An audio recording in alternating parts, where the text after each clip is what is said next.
اللہ تعالیٰ نے فرمایا ان کی انہی حرکتوں پر اللہ نے ان پر عذاب نازل کیا، یعنی بجلی کڑک جو ہے ان کو آ کر گھیر چکی تھی۔ پھر اس کے بعد یہ اتنی بڑی نشانیاں دیکھ کر کے اب انہیں باز آ جانا چاہیے پرانی عادتوں سے، لیکن ان یہودیوں کی ایک عادت یہ بھی ہوئی کہ وہ بچھڑے کی پوجا میں لگ گئے۔ یہ بچھڑا کیا تھا، کیا پوجا ہوئی، اس کی تاریخ ہے، سورہ بقرہ میں بھی اس کی بات گزر چکی ہے۔ السلام علیکم دوستو، آج پھر آپ کے لیے لے کر آئے ہیں مفتی سلمان اظہری صاحب کا بیان۔ سنیں گے تو ضرور انشاءاللہ نفع ہوگا۔ چلتے ہیں بیان کی طرف۔ حضور اکرم صلی اللہ علیہ وسلم کے پاس ایک جماعت آئی، انہوں نے سوال کیا کہ آسمان سے کتاب اتار کر ہمیں دکھائیں۔ تو اللہ تعالیٰ نے فرمایا یہ تو آپ سے یہ سوال کی ہے کہ آسمان سے کتاب اتار کر کے دکھائیں، اس سے بھی بڑا سوال انہوں نے موسیٰ علیہ السلام سے کیا تھا۔ کیا سوال کیا تھا؟ ارنا اللہ جہرتاً، اللہ کو کھلے طور پر ہمیں دکھواؤ، ہمیں اللہ کا دیدار کراؤ تب ہم ایمان لائیں گے۔ تو یہ اس طرح کی جماعت ہے، اس سے بھی بڑا سوال کر چکی ہے موسیٰ علیہ السلام سے۔ اللہ تعالیٰ نے فرمایا ان کی انہی حرکتوں پر اللہ نے ان پر عذاب نازل کیا، یعنی بجلی کڑک جو ہے ان کو آ کر گھیر چکی تھی۔ پھر اس کے بعد یہ اتنی بڑی نشانیاں دیکھ کر کے اب انہیں باز آ جانا چاہیے پرانی عادتوں سے، لیکن ان یہودیوں کی ایک عادت یہ بھی ہوئی کہ وہ بچھڑے کی پوجا میں لگ گئے۔ یہ بچھڑا کیا تھا، کیا پوجا ہوئی، اس کی تاریخ ہے، سورہ بقرہ میں بھی اس کی بات گزر چکی ہے، اور 16ویں پارے میں سورہ طٰہٰ میں بھی اس کا تذکرہ موجود ہے۔ بات در حقیقت یہ تھی کہ موسیٰ علیہ السلام کی جماعت میں سامری نام کا ایک شخص تھا۔ سامری حضرت موسیٰ علیہ السلام کی امت میں سے ہے اور قریبی تھا۔ جب فرعون کے لشکر نے پیچھا کیا موسیٰ علیہ السلام کی قوم کا، ایمان والوں کا، اور فرعون کا لشکر بہت بھاری بڑا حملہ آور ہوا، موسیٰ علیہ السلام اپنی جماعت کو لے کر کے نکلے۔ اب ایسی جگہ پر پہنچے کہ سامنے سمندر ہے اور پیچھے فرعون کا لشکر ہے، راستے بند ہو چکے تھے۔ آگے جاتے تو سمندر میں ڈوبنا ہے، پیچھے جائیں تو فرعون کے لشکر ہی ہلاک کریں گے۔ تو اس موقع پر اللہ رب العزت نے موسیٰ علیہ السلام کی مدد کے لیے ان پر وحی فرمائی، اے موسیٰ تم اپنے عصا کو سمندر پہ مارو۔ تو حضرت موسیٰ علیہ السلام نے سمندر پہ مارا تو 12 راستے اس میں نکلے، 12 راستے، کھلے ہوئے راستے، ایسے کہ دھول اڑتی تھی سمندر کے درمیان۔ اب موسیٰ علیہ السلام کی امت میں 12 قبیلے تھے، 12 خاندان تھے۔ ان ہر ایک قبیلے کو موسیٰ علیہ السلام نے حکم فرمایا کہ ایک ایک اپنا راستہ لے لے اور نکل جائے سمندر کے دوسرے طرف۔ موسیٰ علیہ السلام کی جماعت ان راستوں پر چل پڑی۔ فرعون کی لشکری پیچھا کرتے کرتے قریب تک آ گئے۔ اب انہوں نے دیکھا کہ موسیٰ علیہ السلام اور ان کی جماعت تو کھلے راستوں میں جا رہی ہے سمندر کے درمیان، تو انہوں نے فرعون کے تمام لشکریوں نے یہ سوچا کہ ہم بھی ان راستوں پر کیوں نہ چلے جائیں، تو ساری فوج اس راستے پر آ گئی۔ جب یہ درمیان میں پہنچے اللہ نے سمندر کو واپس پھر سے ملا دیا، جیسا تھا سمندر ویسی، سب کے سب غرق ہو گئے، فرعون بھی اس میں ڈوب گیا، پانی کی موجوں نے اسے غرق کر دیا۔ موسیٰ علیہ السلام صحیح سلامت باہر نکلے۔ یہ واقعہ آپ نے سنا ہوگا اور قرآن پاک میں اس کا تذکرہ آیا ہے۔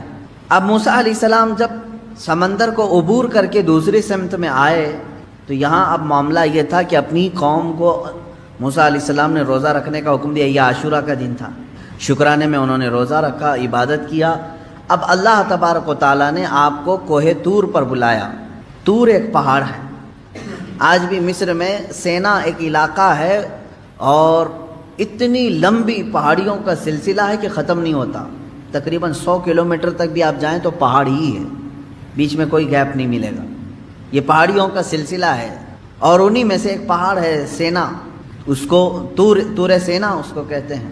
اس پہاڑی کو مقدس کہا گیا ہے اس لیے کہ اللہ تبارک و تعالیٰ نے وہاں موسیٰ علیہ السلام کو بلایا۔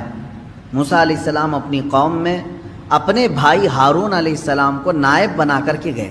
ہارون علیہ السلام طبیعت کے بڑے نرم مزاج تھے، بڑے نرم سے۔ موسیٰ علیہ السلام کا جلال اور ان کے تمام رعب و دبدبے سے لوگ خوف کھاتے تھے، ڈرتے تھے۔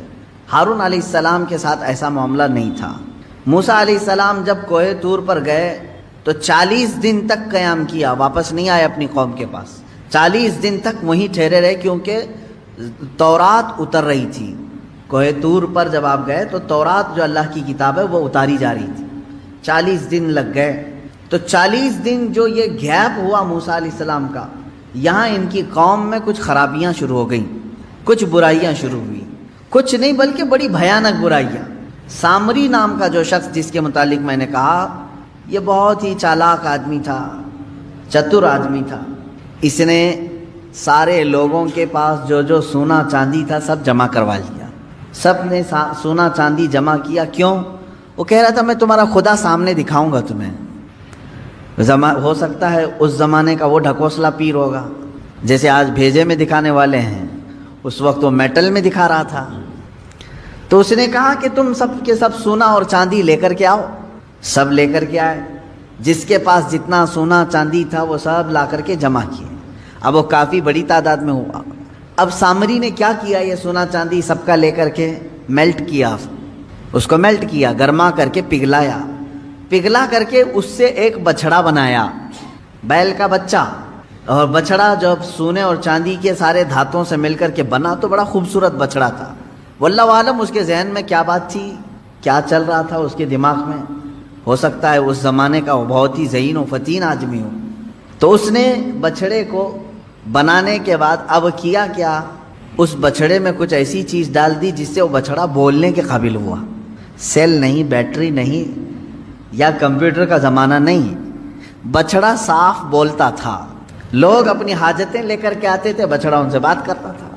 اب سامری نے کیا کہا، اس بچھڑے کو بنا کر کے کہا الہنا و الہ موسیٰ، موسیٰ کا خدا بھی یہی ہے اور ہمارا خدا بھی یہی ہے۔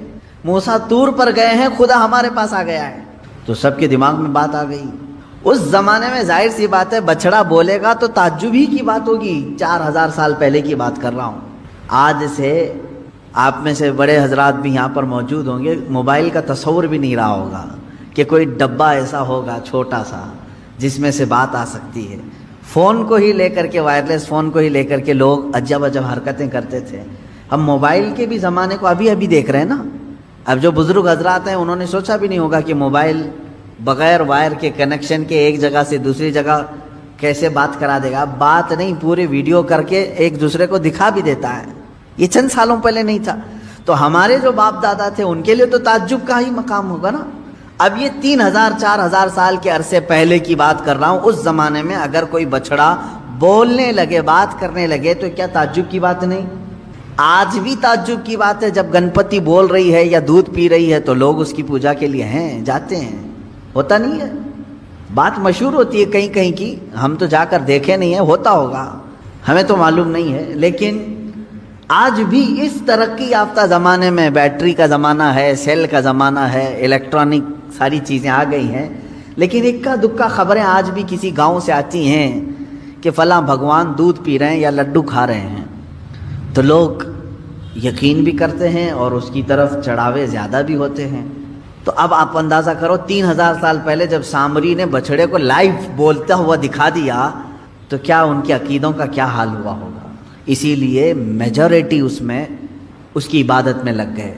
بچھڑے کی ایسی محبت رچ بس گئی کہ سجدہ بھی اسے کرنے لگے، مانگنے بھی اس سے لگے، اعتکاف بھی کرنے لگے، نظر و نیاز بھی کرنے لگے، منتیں کرنے لگ گئے بچھڑے کے سامنے۔ یہ 40 دن میں اتنا سب برا حال ہو گیا۔ ایمان والی قوم کا، فرعون کا نہیں، ایمان والی قوم کا یہ حال ہو گیا۔ موسیٰ علیہ السلام 40 دن کے بعد واپس تشریف لائے۔ اچھا، ان دنوں میں آپ کے ذہن میں یہ سوال آ سکتا ہے ہارون علیہ السلام کیا کر رہے تھے؟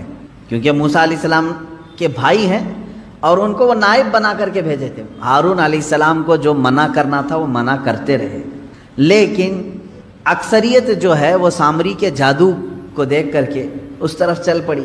تو جو لوگ بچ گئے وہ ہارون علیہ السلام کے ساتھ تھے، چند ایمان والے بچے رہے۔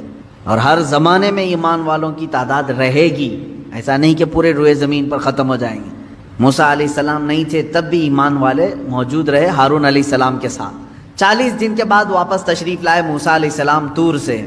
دیکھا اپنی قوم کو، یہ کیا ہو گیا، تم لوگوں نے بچڑے کو کیسے معبود بنا لیا؟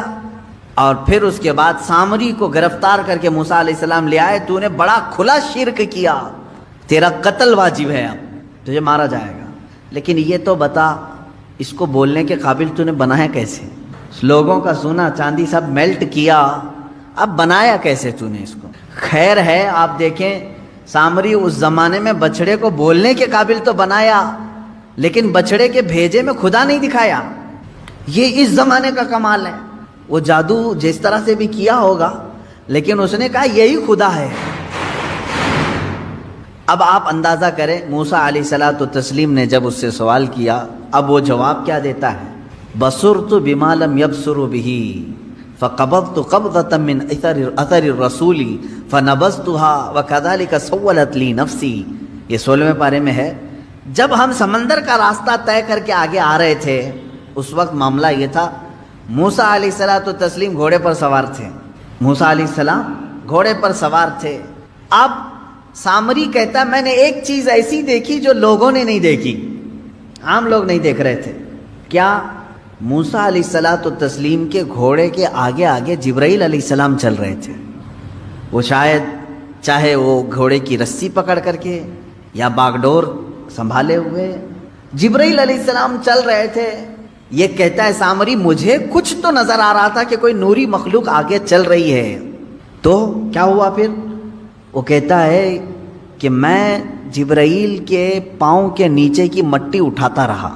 قرآن میں ہے یہ، جہاں جہاں سے وہ چلتے جا رہے تھے ان کے پیروں کے نیچے کی میں مٹی اٹھا رہا تھا۔ فقبضت قبضة من اثر الرسول، اس قاصد، اس فرشتے کے پیروں کے نیچے کی مٹی میں اٹھایا۔ پھر کیا کیا؟ کہا وہی مٹی، اسی مٹی کو لا کر میں نے بچڑے کے منہ میں ڈالا، یہ بولنے لگ گیا۔ اللہ اکبر!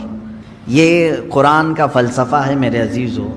یہاں سے کئی باتیں ہمیں سمجھ میں آتی۔ یہ کون سا بچڑا تھا جس کا تذکرہ چل رہا ہے یہاں پر؟ وہی بچڑا ہے۔ اب عبادت اتنے سارے لوگوں نے کیوں کیا یہ بھی آپ کو سمجھ میں آ گیا۔ اس زمانے کا وہ بہت بڑا کمال تھا، بہت بڑا۔ اس زمانے میں کمال سمجھتے ہیں، کہہ تو رہا ہوں میں، بھگوان جب دودھ پینے لگے، لڈو کھانے لگے تو اس زمانے میں کمال سمجھتے ہیں۔ 3000 سال پہلے کیا حال ہوگا؟ اب آپ ہزاروں لوگ اس میں جو گمراہ ہوئے تھے، شرک کیے، حکم ان کے لیے یہ آیا کہ ان سب کو قتل کر دیا جائے۔ سارے لوگوں کو مار دیا گیا، قتل۔ وہ سخت ترین حکم تھا بنی اسرائیل کے لیے، وہ قتل ہو گئے۔ جتنے عبادت کیے تھے بچڑے کی وہ سب ختم ہو گئے۔ اب اندازہ کریں آپ، یہاں سے کئی باتیں اس سے سمجھ میں آتی ہیں۔ سامری کا بھی قتل ہوا، اس کے پیچھے جتنے لوگ چلے تھے ان کا بھی قتل ہوا۔ سب سے پہلی چیز اس واقعے سے ہمیں جو چیزیں ملتی ہیں نکل کر کے، وہ کیا کیا ہیں؟ پہلی چیز تو یہ ہے کہ قوم سے جب رہبر دور ہوتا ہے تو قوم بگڑ جاتی ہے۔ پہلی چیز یہ ہے، اسی لیے کہا گیا کہ زیادہ دیر تک قوم کو خالی نہ چھوڑا جائے۔ اور حضور اکرم صلی اللہ علیہ وسلم کی حدیث بھی ہے، جس قوم کا کوئی امام نہیں، جس کی گردن میں کسی کی بیعت نہیں، تو وہ شیطان کا کھلونا بن جاتا ہے۔ شیطان اسے ادھر کھینچتا ہے، ادھر کھینچتا ہے۔ ید اللہ علی الجماعہ، اللہ کا دست قدرت پوری جماعت پر ہے، جس کی کوئی گائیڈنگ کر رہا ہو، لیڈنگ کر رہا ہو، امام ہو۔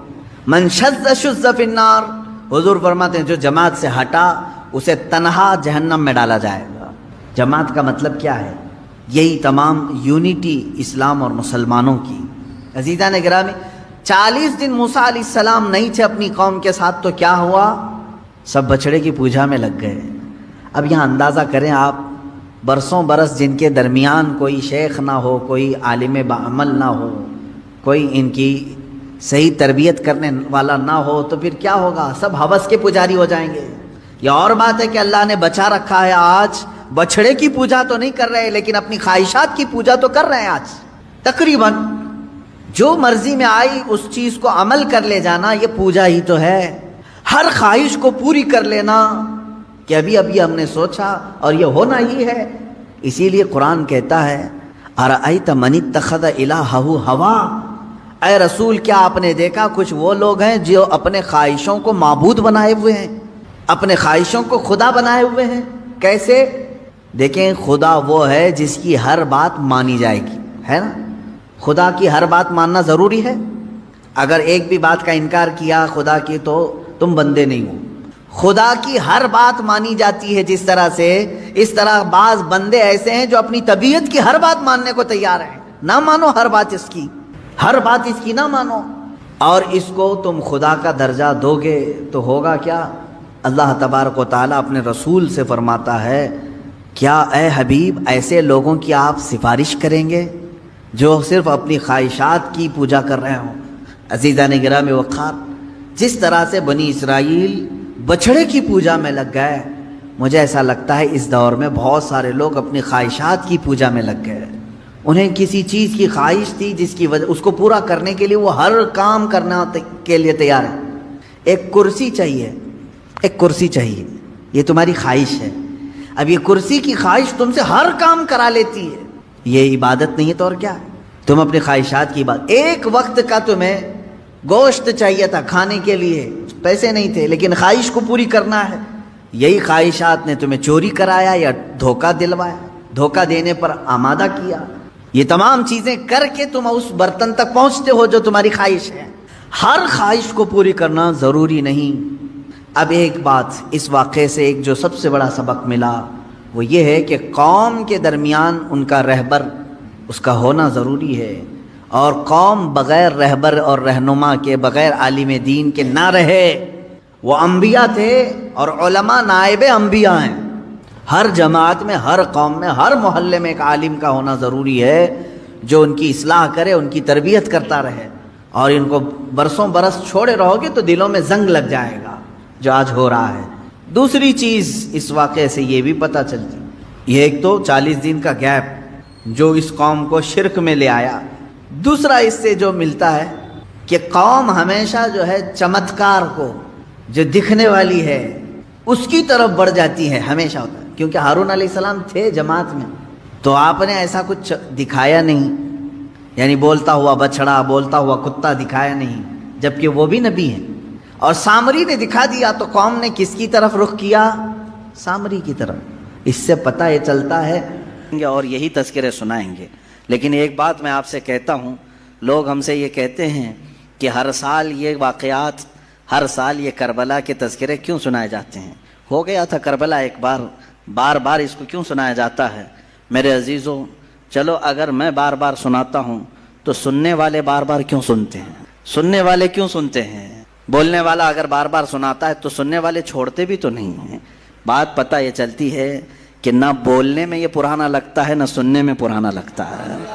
حسین اعظم کے ذکر میں جدت ہے، لذت ہے، اور ایک نیا اپن ہے، اور انہی مجالس کے صدقے ہم بہت سارے تذکرے بھی کر لے جاتے ہیں۔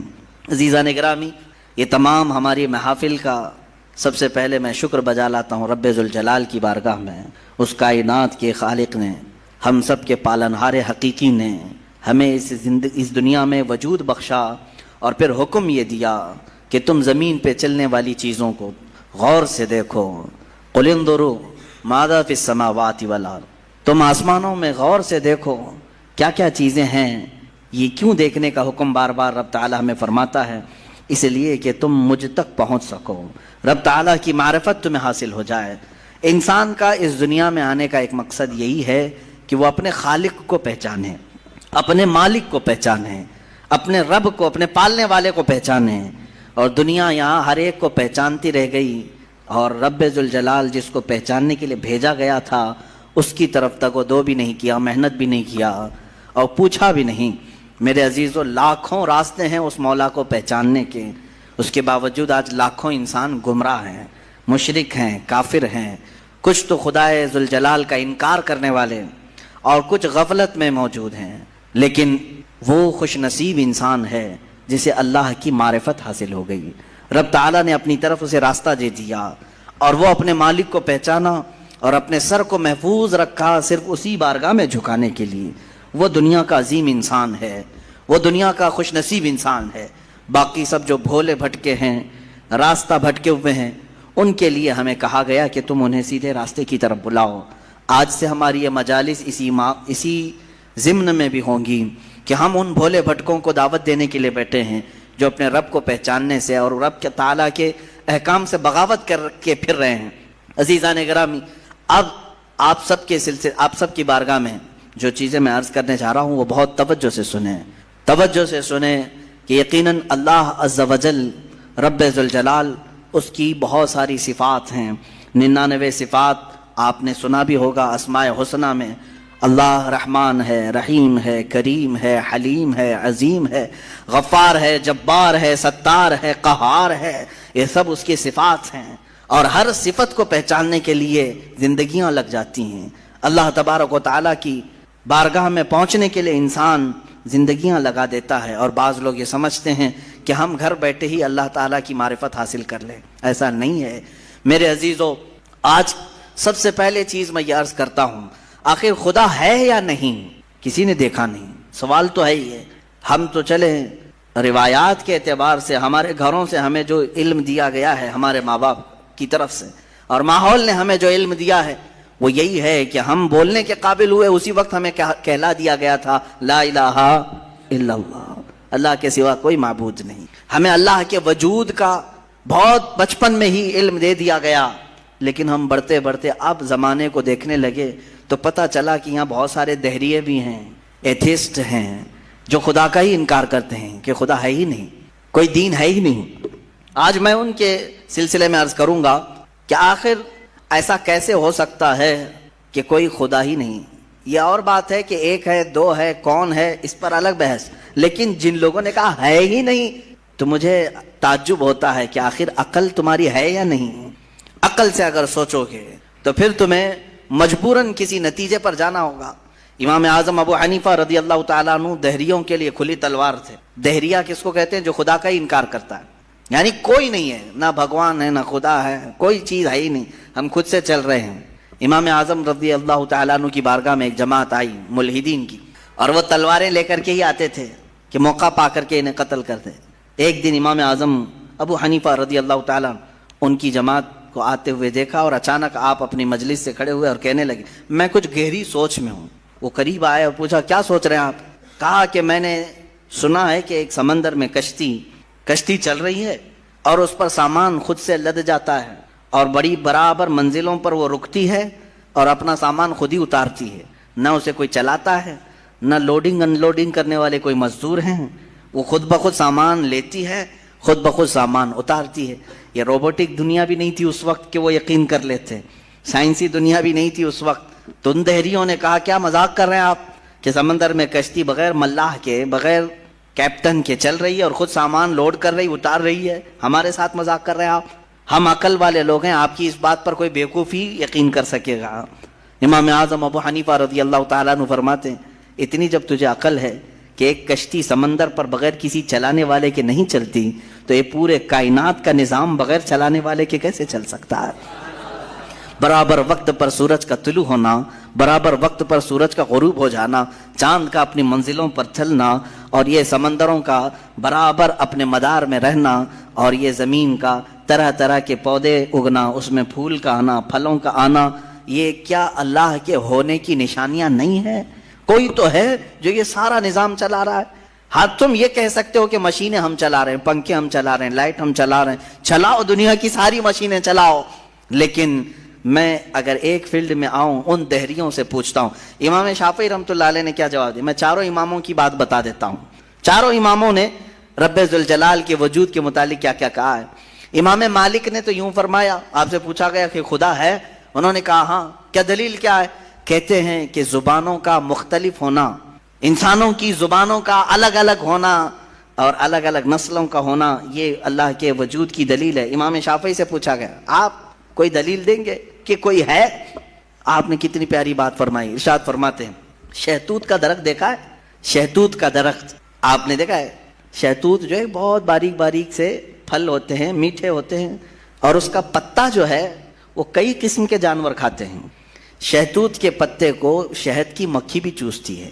شہتوت کے پتے کو گائے بکریاں بھی کھاتی ہیں، ہرن بھی کھاتی ہے. یہ سب کے سب شہتوت کے پتے کو کھاتے ہیں. شہتوت کا پتا ایک رنگ کا ہوتا ہے، ایک ہی ٹیسٹ کا ہوتا ہے. امام شافعی فرماتے ہیں شہد کی مکھی اسی شہتوت کے پتے پر بیٹھتی ہے، چوستی ہے، اور اپنے چھتے میں جا کر کے شہد اگل رہی ہے. بکریاں اور گائے اس شہتوت کے پتے کو کھاتی ہیں، مینگنیاں ڈال رہی ہیں یا دودھ دے رہی ہیں. اسی شہتوت کے پتے کو ہرن کھاتی ہے. ہرن نافہ پیدا کرتی ہے جو مشک کی طرح ایک نافہ ہوتا ہے، نہایت ہی اچھی خوشبو اس کے اندر آتی ہے. امام شافعی فرماتے ہیں ایک شہتوت کا پتا بکری میں جائے تو الگ اثر کرے، شہد کی مکھی میں جائے تو الگ اثر کرے، گائے میں جائے اور ہرن میں جائے تو الگ اثر کرے.